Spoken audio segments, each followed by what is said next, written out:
Hello and welcome to the KayKov's podcast. We have my co-host, Mr. Boris. Hey. How we doing today? I'm We excited. have a very, very special guest, Mike Steinberg. Let's do our tradition. This is take 2, so he almost signed the 5. But you know what to do already. Sign it right now. It's our little tradition. All our guests come. Wish us a good luck, Jack. Best of luck, guys. You guys are going to crush it here. Amen. my Amen. name. We're gonna collect that money and throw it into your investment firm. Let's do it. Amen. We'll times that stuff by 50. So the podcast is like a little autobiography about you, how you got started. We kind of try to influence the younger generation or people who are want to get more experience in your field. So just to start us off, how this whole journey started. Did your family immigrate? Are you an all-American boy type of thing? So I'm an all-American boy. okay. Grew up in, my parents got divorced when I was 10. Wow. Okay. And, as a 10-year-old, you know everything. So, moved into another house. My mom remarried, had stepbrothers and sisters. Where you grew up? Are you a single sibling? No, I have a younger brother who's 33, 1 year younger than me. 33, I'm 34. And, we had a tough little childhood. Not crazy tough, but it was definitely broken, challenging. Where is Melville, and then we moved to Dix Hills, and we moved back to Melville. I live in Comac, so Okay. Yeah. exciting. So we went through that, and then, my mom was a single mom, didn't have money. I had to work at a high school. So I worked in a pizzeria, and, I was making $5-6 an hour. Okay. But it was the best work, and I would recommend any parent out there to really get your children to work because it teaches them discipline. So after school, I would work at the pizzeria. In high school, I would work maybe 30, 40 hours a week. And then after high school, I would go back to the pizzeria, work 70, 80 hours a week. Nice. So your summers were all tagged in. Are you good at least in making pizza? Yeah, I can. You know how to make pizza? I know how to make pizza. I can run a whole pizzeria with my eyes closed. Nice. Easily. That's awesome. So let me tell you how I met him. We're selling currently one of our businesses with me and my partner, and I was introduced through another one of the real estate agents that works under your empire. And then he came in, we negotiated, and one thing that I loved about him, he's just hungry to get the business. It doesn't matter if everybody charges 13, 14% on the sale. I told him I wanted an open listing. I wanted this percentage. He's like, came back, let me think about it, send me the contract, I signed. So while he's selling my business, I was working with, besides trying to sell it myself, just a little background. He was pushing the market, and when we'll tag his businesses in the end of the podcast, you'll see, I think across the board, you got like 3 million followers between 3 of your businesses. Right now, I have about a little over 1 million. So pizza, high school, college, working in pizza. What college? I went to Farmingdale and I dropped out, and then I had to How just... many years, months in? 2 years. 2 years in. Yeah. What'd you go for? Business. Business. Yeah. Not bad. You got some. I learned way more in the pizzeria than I did in college. Facts. Seriously. Because you know what? It teaches you how to talk to people. It teaches you customer service. Okay. And when you're dealing with people, you know how to deal with them. That's everything in life. You'll be successful. How long did you work at the pizzeria? From 16 to 21. Wow, 5 years. 5 years grinding and making $6-7 an hour, not saving anything.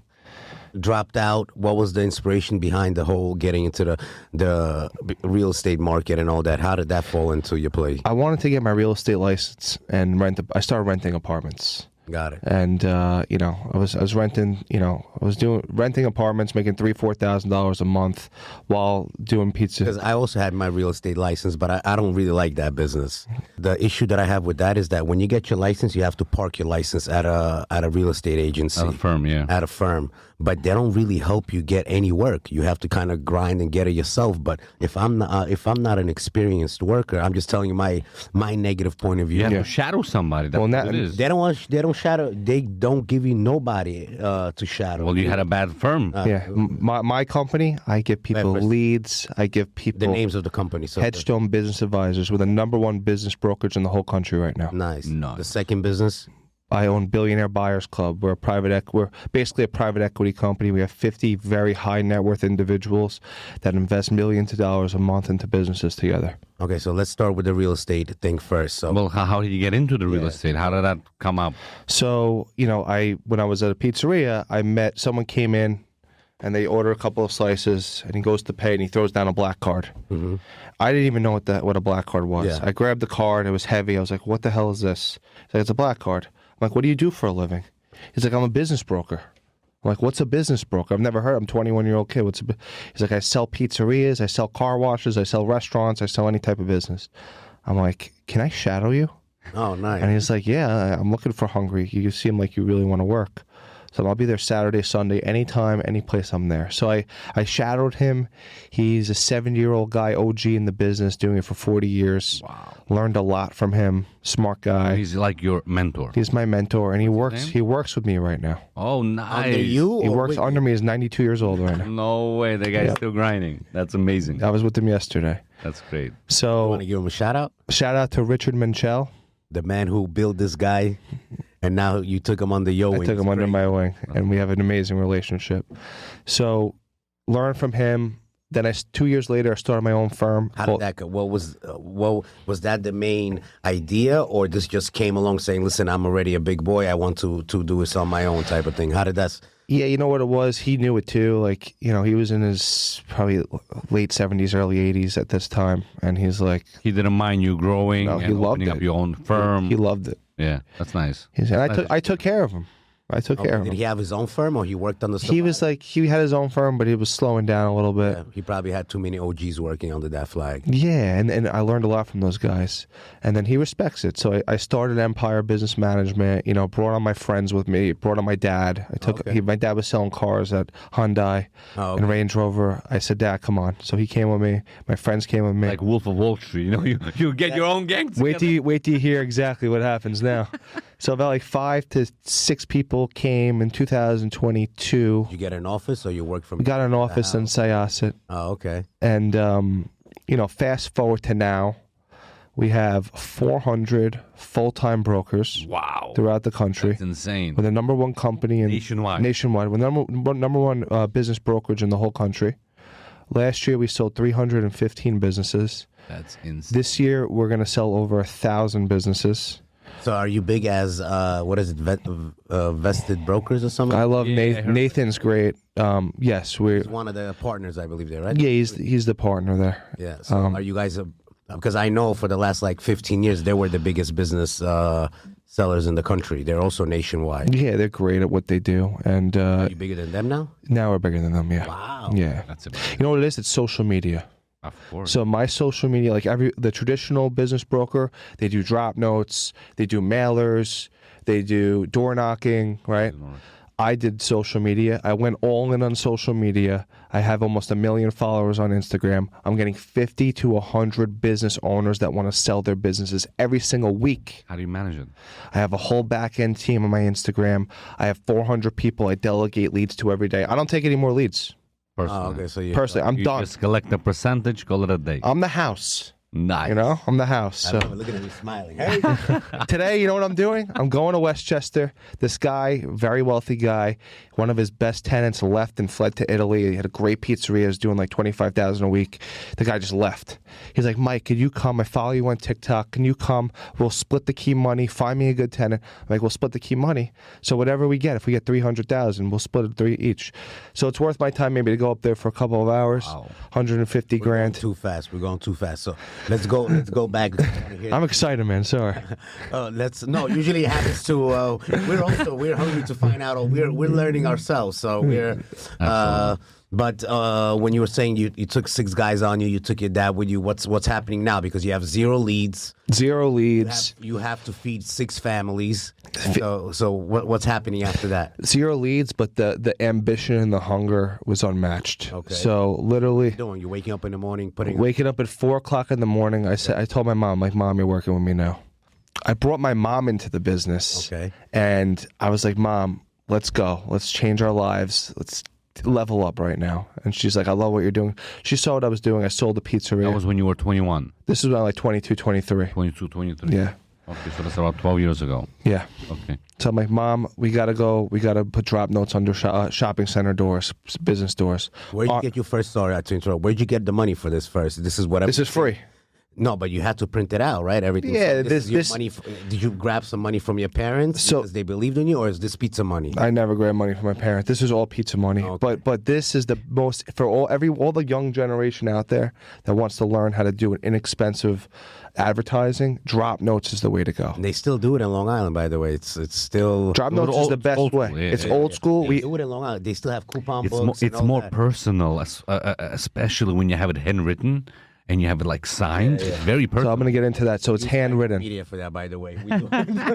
You have the what's it called? Yeah, sure. That's good. So we handwrite our envelopes. Okay. So we handwrite the letter saying we have an interested buyer that's interested in buying your business. Slip it on the doors. Guess what the success rate is. Guess how many people call you back out of 100? 80%. No, that's out of 100 people. What do you think? 40 people. No, that's yeah. one person would be great for another. We get about 5 to 6 people that are like, I'm interested in selling. So if we do 1,000 envelopes, we're going to get 50 to 60 people That's insane. that want to sell. That's actually not bad. So I flooded Long Island. I flooded 110 where I worked. I got a pizzeria. I sold the pizzeria. I got a $20,000 check. I told my dad, this is it. So then from there, sky is the limit. I bought a pizzeria. So Your own pizzeria. I bought a pizzeria with an investor in Dubai. Okay, you still have it? No, I sold it. Oh, okay. I sold it a while ago, in 2017. Okay. But I learned it was a $2 million operation. Wow. And I knew the pizza business, so we killed it there. I brought my best friend in from Long Island. Nice. He slept at the pizzeria at night because he lived all the way in Rocky Point. Wow. So it was like a 3-hour drive. So we slept there 5 days a week, showered at Planet Fitness. We did whatever we had to do. 100%. We got it up from 30,000 to 50,000 a week, and we sold it. Nice. Is he still with you, your friend? Now he works at one of my car washes. Oh. So I own car washes too. I'll get into we'll that. talk about that because this is very exciting for me. Let's first finish with the whole real estate situation, how you got there. All right, so I sold that pizzeria. I went all in. Then I got into car washes. That was my real niche. So I started selling car washes. I sold half of the car washes on Long Island. Oh, wow. So I sold about 70 locations from 2019 to 2023. Why a lot of them are selling? Isn't it like the most profitable business there is? A lot of baby boomers retiring, and their kids don't want to work. They don't want to put the sweat equity in these car washes, so they just want to sell. And you can get good multiples. Because I know your building type of with your other business, the Billionaires Buying Club, right? Is that the Billionaire Buyers Club. You're advertising that heavily because you're looking for investors. I know one of the skits that you had on Instagram, you raised like $3-something million in less than a week for 1 day. And 1 day, yeah. So you're building that business for the investors, and you're just gonna manage that whole situation. Like if you're gonna have 30 car washes, or are you buying and flipping? So what are you doing with both? But the main goal is to hold. So I have 10 different operators that are going to run each probably 2 to 3 different businesses. So you're looking for an operating investor, or you're looking for I'm looking for silent, passive. I already have the operators. How do you look for those? Over the course of my career, I've built really strong relationships with people that bought businesses for me, friends of mine, and I built a strong army of 10 solid operators that are with me full time. They can manage multiple car washes all over. OGs will run circles around the new generation. Got it. That's very interesting. Is that the only thing you're concentrating on? I know we're jumping back. How do you manage that part? Because I'm sure you have a system in play where you have those 10 guys, but they know what to expect. And how does that process work? So they're all very experienced guys. So I don't need to get involved at all in the day-to-day. They handle. I have a full-time guy at BlackRock. He used to work at BlackRock doing the books. Wow. Right? So he does the books. They do the operations. They report to me. They show me the payroll. If the payroll is over 35%, I'm like, guys, what's going on? Yeah. That's the business, in the car wash business. So as long as the payroll's in place, we're making money. Nice. Are these the old school guys? They're also part of the investment, or they're just employees that? They're not employees. They get a piece of the management fee. Without putting any money in. Without putting any money in, because so that's cool. if they weren't my friends for years, I would make them put a little money in it. But they've shown their loyalty to me over the last 10 years. Promising the silent investors on what's the turnaround? So this is the beautiful thing about the Billionaire Buyers Club. There's no LP GP structure like these real estate. What does that mean? So LP is limited partners, GP is general partners. A lot of these real estate funds, they have a general partner where they basically they catch up to the limited partner. The limited partner doesn't get as much equity as a general partner. The way I'm doing it is everyone is equal. You're just people in my club where if I'm putting in money, I'm a partner. If they're putting in money, they're a partner. There's no edge I have over them. Got it. The general partners have an edge over the limited partners. For me, everyone's even. If the equity's $4 million, I'm putting up $400,000. I'm a 10% owner. If you do it, you're part of the club. You're a 10% owner. Okay, what if you need more partners? Does your shares decrease? No, every deal, it's a deal-by-deal basis. So the first... What if sometimes you have a business where you need to put in more money in after you already buy the business? So the beautiful thing about this club, I own HedgeStone, so we see the best deals. So we have 1,000 listings, right? I'm picking the top 1% to buy. So the businesses that I'm buying, they're the best businesses. So far, anything can go wrong. Right, but I'm picking the steals. I'm cherry picking the best deals. So the car wash that we're buying right now, this thing does 175,000 and 160 to 175,000 monthly recurring revenue. Wow. Why you picked this business? Because I know this business and I have great operators in this business, and that's what we know, and we're good at it. Now I saw you also starting venture off from the car wash into laundromats. Laundromats a little bit. You know what I'm getting into? A lot of automotive. We're buying a big tire shop right now. Which I can't disclose where, but they do about 40,000 tires a year. Oh my God. That's insane. Yeah. Now, new tires or used? Or doesn't matter. Both, but mostly used. So how do you do your due diligence about that? Like, because you worked at a pizzeria, you have people in your circle that are heavily into car washes. Now this is a new venture you're getting into. Even though you're seeing the numbers, they're profitable, but the people that are making it profitable are obviously in this business for many years. So what are you doing? You're going to recruit that person, tell them, how is your research being done now? So I'm inheriting the whole staff. So the whole entire staff, the owners are older, the staff runs the business. So we're bringing in the whole staff. I'm also bringing in someone on my team that knows the business, that's staying there right now and watching the business. So he's there for 30 days. He's watching the whole entire business. He's learning learning their business. He's already in the tire business, and he's going to run the business on a day-to-day. And he's someone that's another partner of mine in a gas station that I have. Okay, so but you wouldn't have got into this business if you didn't have that backup. I would never get into business unless I have people. Got it. That's the number one thing in business is people. Of course.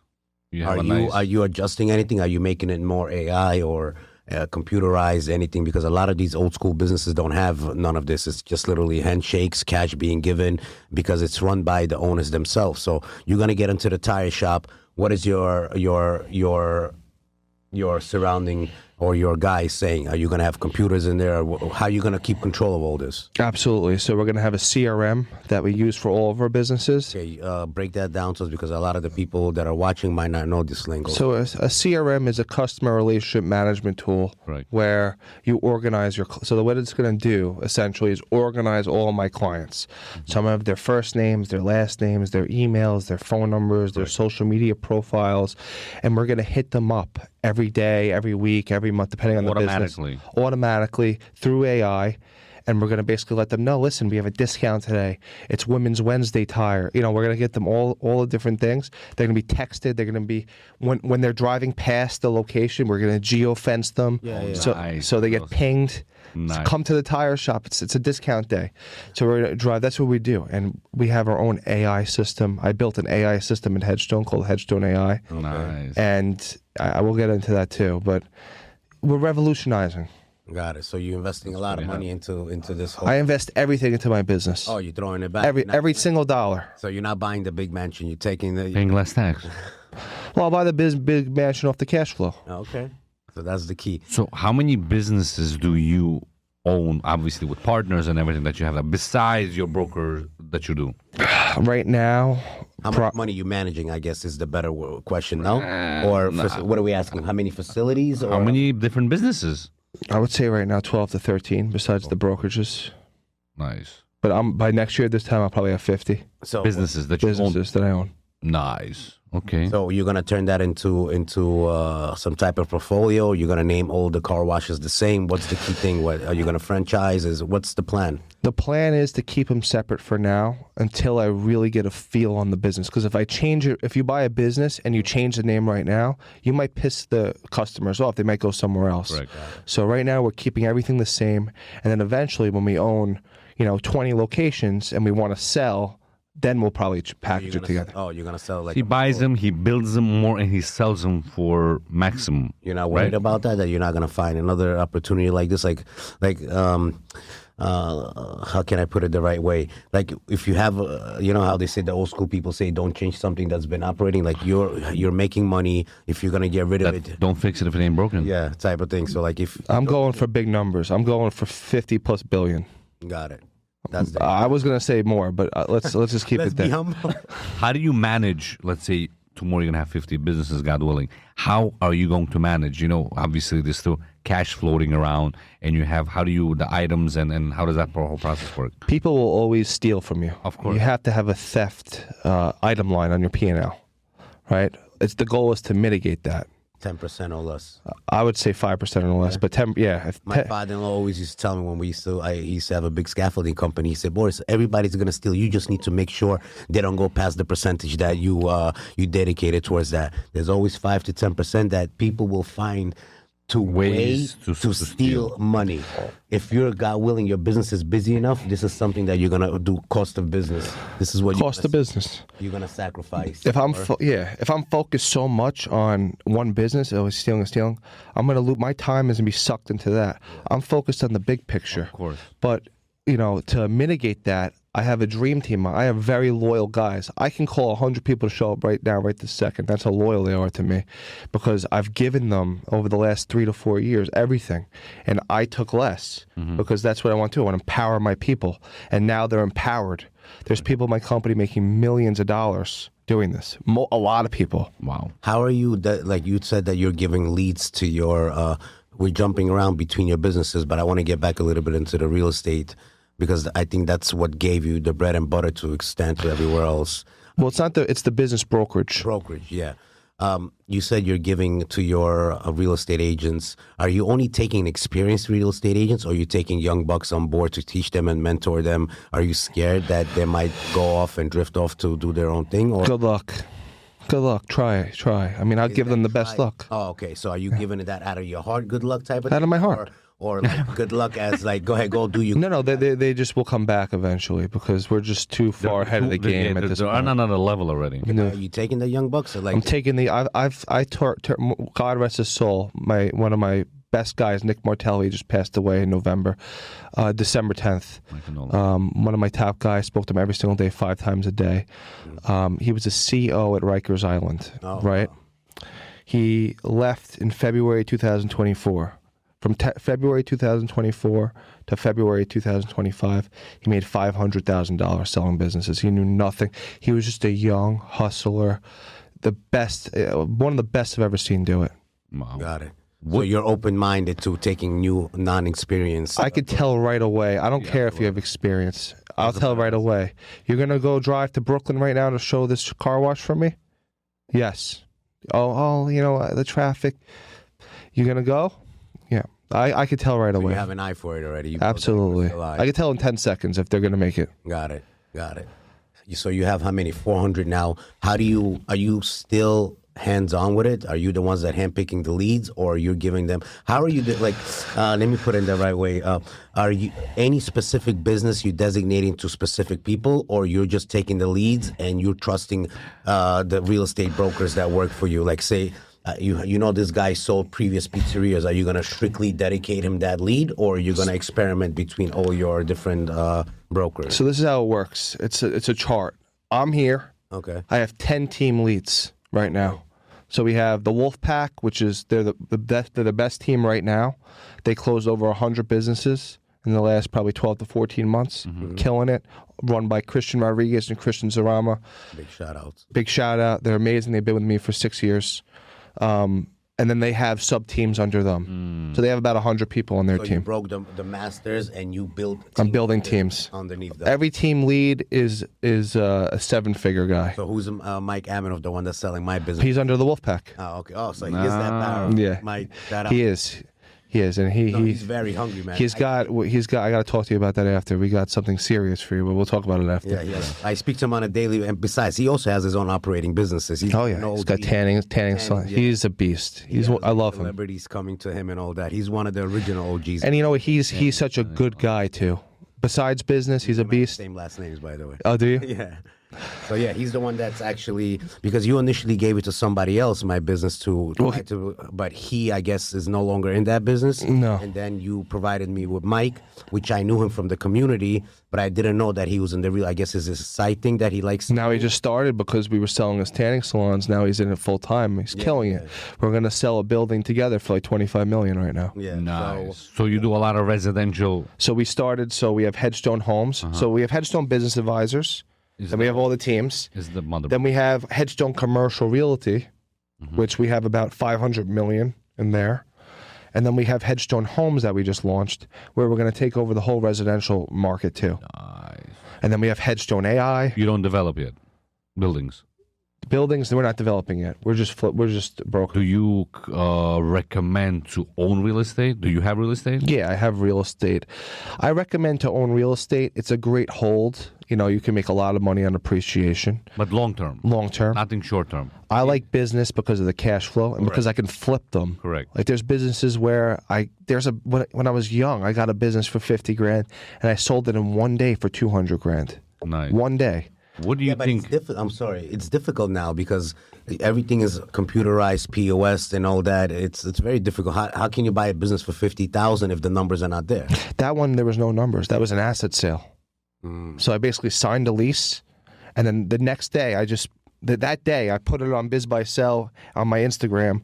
I have a pizzeria for sale, fully equipped, 150 grand. You sold the asset itself, the kitchen, everything that's inside of it. I painted the picture, and you know what that business is worth now? $400,000. No way. Wow. Because it was that good of a location. He turned it around. The thing is, I see this because I do this every day. There's car washes that I sold for $800. I bought for $800, and we're selling for $2.5 million in 6 months. That's insane. That's what I'm saying. This is what he does. He buys them, he builds them, and then he sells them for double or triple. Yeah. It's genius. Or I hold them. Or you hold it. Like right now, we picked up a business for $750. It's worth $5 million right now. I'm not selling it. I'm going to build it to $10 million. What do you think is the most, I don't know if I should say profitable, but what line of business right now are popping? Popping, obviously the express car washes, home service companies like roofing companies, pest control companies, HVAC companies. Those are always good. But you got to advertise. Self-storage is good. Storage is Yeah, I amazing. saw you. Flooring businesses. Laundromats are good. The tire shop is great. Gyms, no? Gyms could be great.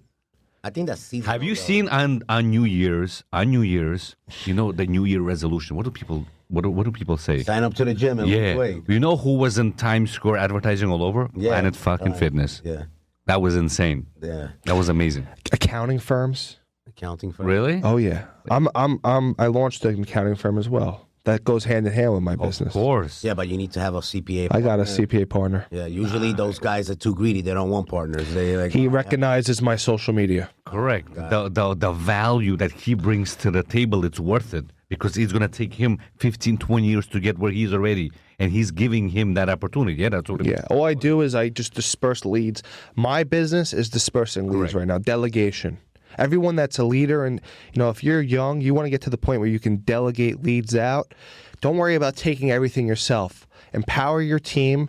They'll make you money. They'll make money, and then you'll continue to grow exponentially. Let me ask you another question. When did you fully saw that social media was the thing that's really making you money? The leads. 3 years ago is when I started. You started heavy. I went to lunch with my friend Justin. This guy, Wi-Fi Money. Shout out to Wi-Fi Money. Mark Roberts, who owns Club 11, the building in Miami. Yeah. Nice. And I was sitting with Wi-Fi Money, and he was telling me how many followers he has and what he was doing. And Justin, my friend, Justin Aronoff, huge, one of my best friends, he's like, yo, you got to get on social. Your social media is whack. He called me out. I'm like, you know what? Fuck that. I went all in, and then I just started getting leads, and I started taking the leads. I'm like, I got to blow this up. So now, starting this year, I went even 10 times harder. I'm a lunatic right now. From January 1st to right now, I have 5 million views so far on just my walkthrough videos for businesses. Yeah, because I follow you heavily after you took up on after that Your project. I've got over 100 listings this year. That's amazing. 100 Just from businesses that. just from Instagram. But you're very hands-on yourself because I see like the videos are, it's not like a professional team. You're doing it yourself. You know how long it takes me to do a video like that? Couple of minutes. 1 minute. Yeah. 1 minute. And it looks it's very real, But like that's you what see- that's what sells. Real sells today, not the professionalism. That's the beauty. Because you watch those $1 million real estates, they have like a whole team behind them. They're walking this whole thing, picture, and that he doesn't does sell it. as much as All I want to do is do business. I don't care about, I'm not putting any of my personal shit on Instagram. I'm all about business, Right. CAC, customer acquisition cost. My shit is nothing. I get so many leads. And that's the goal for everyone in business. If you own a business, if you own a business, if he owns a business, how do you monetize social media? How do you monetize your clients? It's not that hard. You got to draw attention.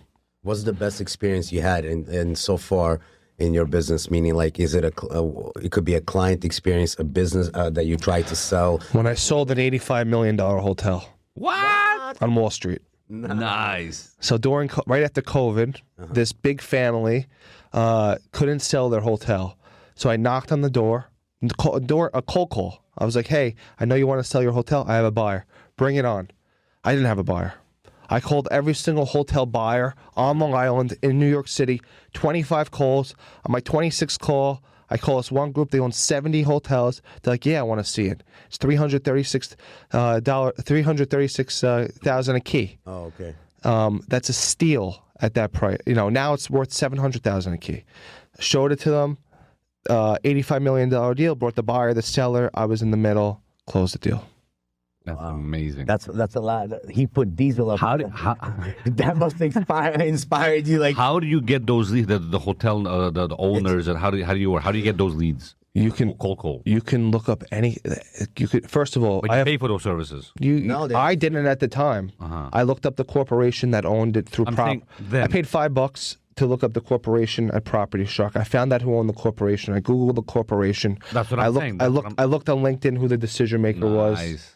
and called the decision maker. also, Mike, who I'm dealing with now, because we're looking for the property in Roslyn or in Syosset. He's like, Boris, you don't need me. And listen, he's not the type that he would do it in order for him to make money. Like, Boris, you don't need me. Here's the app, go on it, it's free. Correct. Type in the zip code, just look wherever it is. If you need me to help you at zero cost, shout out to Mike again, Aminov. If you need me to call the landlord and represent you on your behalf, I will do it without any money, without anything, just for you to help it. But I think, Boris, you don't need me. Just tell me what place you found, and I will help you out. Nice. He's the best. Yeah. And listen, he is selling my other business now, but at the end of the day, he is also doing me favors for free. Of course. But then he builds that relationship because he seems long term. Yeah. And that's what it's all about.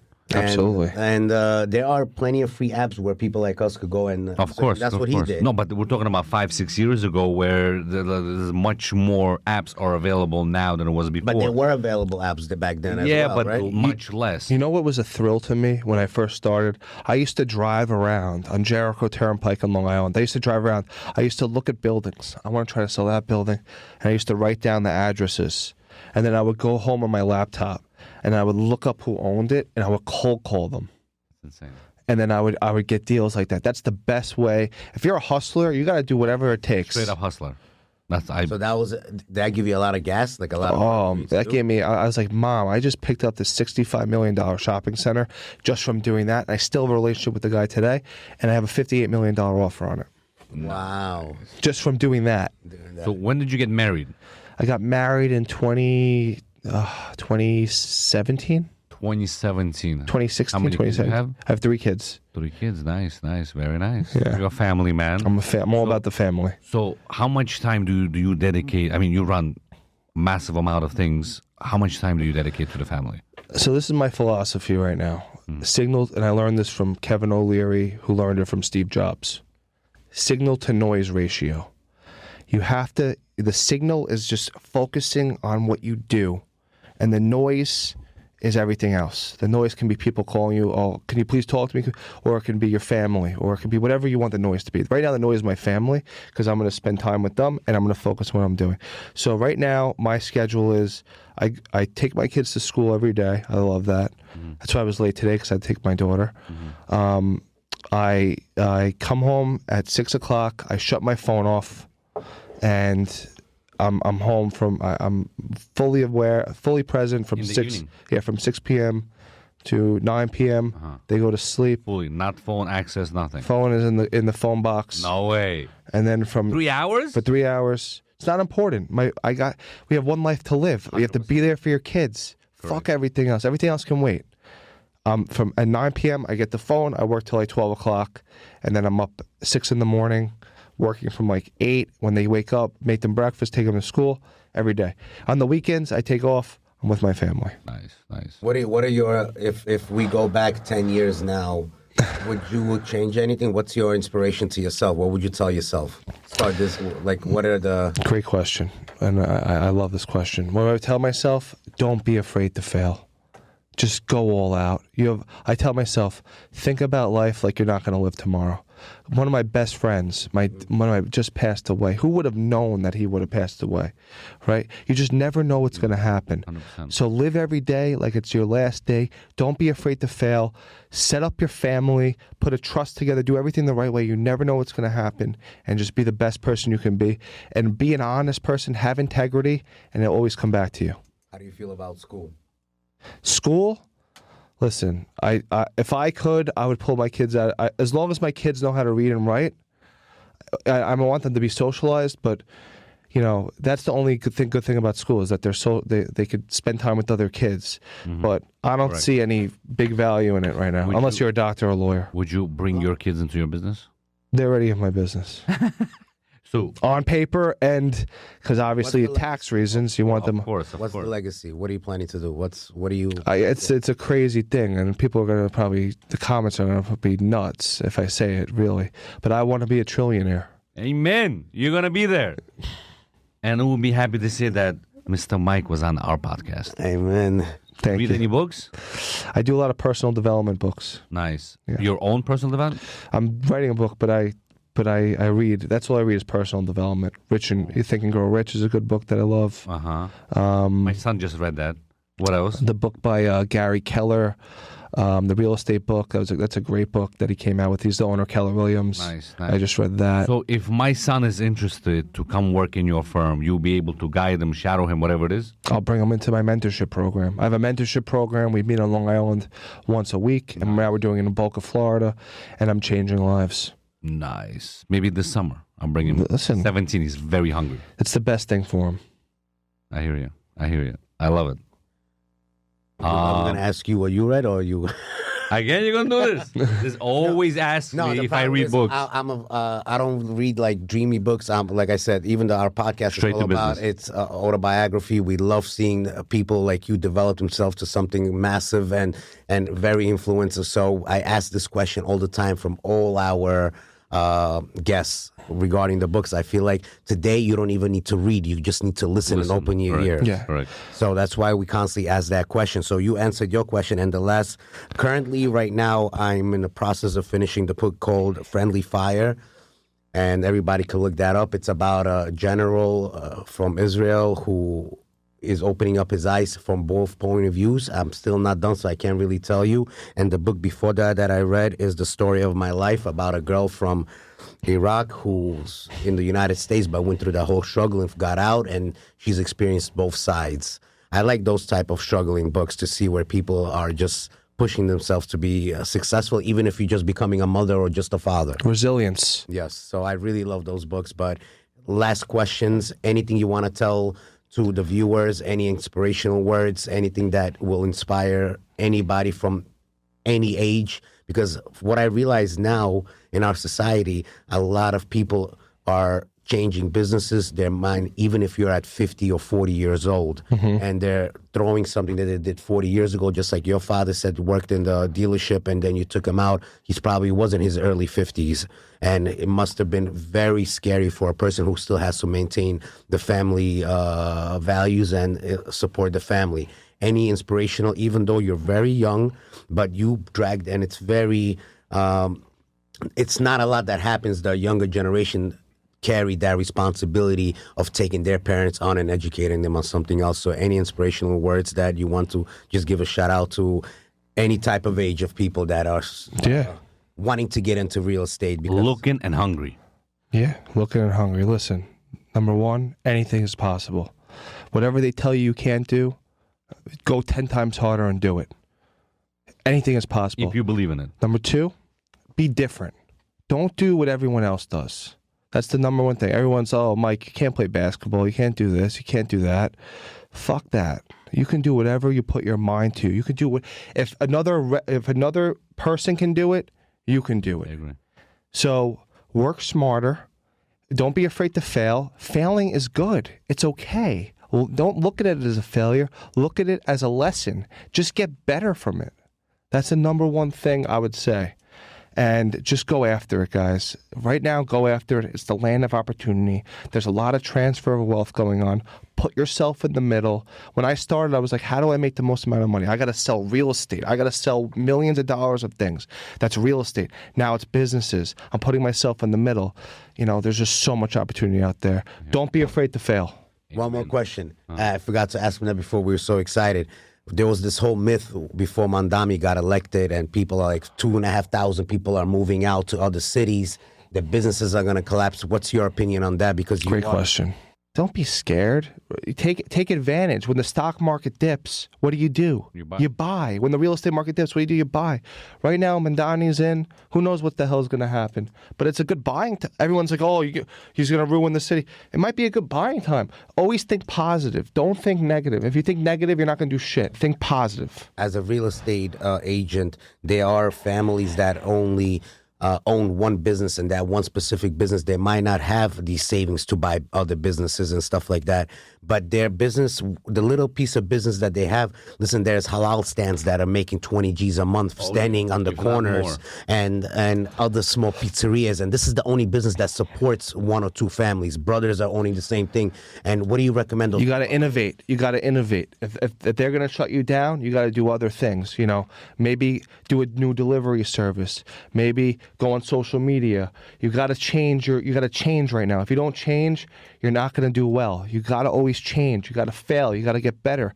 You're going to have to put more work in. You got to tell your wives, listen, you got to sacrifice a little more. I'm going to be home later at night. Yes. You got to really... One more question. I know he has to go. I'm sorry. One more question. Okay. I saw that picture with you with our previous mayor, who's been very good to the Jews and been very good to overall any race that's in the 5 boroughs. He's been very... He's real. To the blacks, and I know that's because maybe he was a police chief, a police officer before that and all that. What was that picture about where you guys were sitting down? I just want to know a little scooping about that. That's actually a great content piece. So I went to dinner with Mr. Wonderful, Eric Adams, and Pomp, and my friend Justin. And basically Mr. Wonderful wanted to speak to Mayor Adams and, you know, understand where he was at with everything before he left. So I witnessed that firsthand when Mr. Wonderful was speaking to Mayor Adams to see if he would, you know, if he can, you know, maybe continue and see if he could beat Mandani. But at that point, he just was clocked out. But it was just a great meeting to be at. Was he planning to invest anything with you? The mayor. The mayor? No, I was telling him, like, I'll bring you on he went on my company call. I brought him on my company call, the mayor. I'm like, you know, he needed some... Do you think he's going to go for being the governor or anything like that, or he's done? I think he's done, but he is a great guy, and I think he would be a great business broker, and I told him that. There's a lot of people. If you know a lot of people, you could be an amazing business broker. Of course. Mike, I appreciated you. This was Mike, that was phenomenal. It was very educating, and just thank you for reaching out. And I reached out to you, and I had the opportunity to have you on the show. I think you're one of the most youngest and smart people I've ever met, and I was very excited to interview. So Thank you so much. I had a great time here. You guys are gentlemen, and let's go viral. This one's going to go viral. Let's do this. Let's do it. thank you. Thank you. Yep. Thank you.